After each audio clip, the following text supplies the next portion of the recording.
Gold trusted gold buyers తాకట్టులో ఉన్న బంగారాన్ని విడిపించి ఈ రోజు ఉన్న మార్కెట్ ధరకే కొనబడును.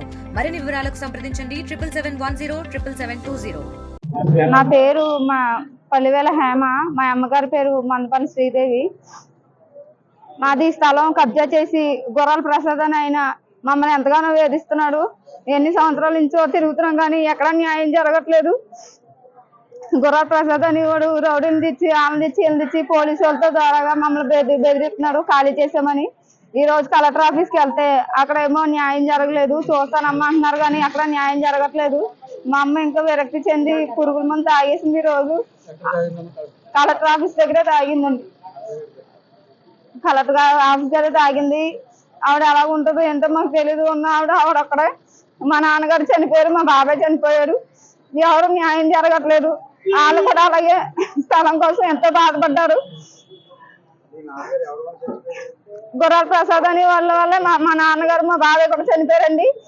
వాళ్ళు ఎంతో వేదన పడ్డారు. మా సొంత స్థలం మమ్మల్ని లాక్కొని వాళ్ళు ఎంత ఇది చేస్తున్నారు. వాళ్ళని లేదు మాదన్నా సరే సరే ఎంత అలాగే వేధిస్తున్నారంటే అంతలో వేధిస్తున్నారండి. ఉండండి, ఇల్లు ఉండండి, గోడ కూడా పడగొట్టేశారండి. మాదొక్క మందపల్లి శ్రీదేవి అండి. ఆవిడ వెళ్ళి కలెక్టర్ గారికి రిప్రజెంటేటివ్ నిన్న నుంచి అలా ఉంటే కానిస్టేబుల్ రాత్రి 12 గంటల దాకా వచ్చి నువ్వు ఖాళీ చేస్తావు చేయవా, ఖాళీ చేస్తావు చేయవా అని హెరాస్మెంట్ చేయటం వల్ల సిఐ గారు కూడా పిలిపించి నీకు ఎంతగానో డబ్బులు ఇస్తాను అందులో గెలుపు అని అనటం వల్ల ఆవిడ విరక్తి చెంది ఈ రోజు ఇలా కలెక్టర్ గారిని కలటానికి వచ్చి ఇమోషన్ ఫీల్ అయింది అనమాట. ఏమైంది, పురుగుల మంది తాగిందట. తాగితే గుర్రాల ప్రసాద్ అనేవాడు, సత్య అనిల్ కుమారు, సోడిశెట్టి గోపిశెట్టి సత్యనారాయణ, బోరే కాపంటారు అతన్ని.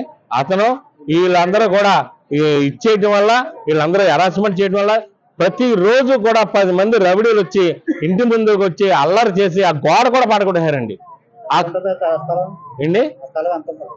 స్థలం ఎంత ఉంటుందండి, గవర్నమెంట్ మూవ్మెంట్ అంతా రోడ్డు పక్కన ఉందని వాళ్ళ యొక్క ఇది. మరిన్ని వీడియోస్ కోసం ఛానల్ ని సబ్స్క్రైబ్ చేయండి. లేటెస్ట్ అప్డేట్స్ కోసం వాట్సాప్ ఛానల్ ని ఫాలో అవ్వండి. ఆ లింక్ డిస్క్రిప్షన్ లో ఉంది.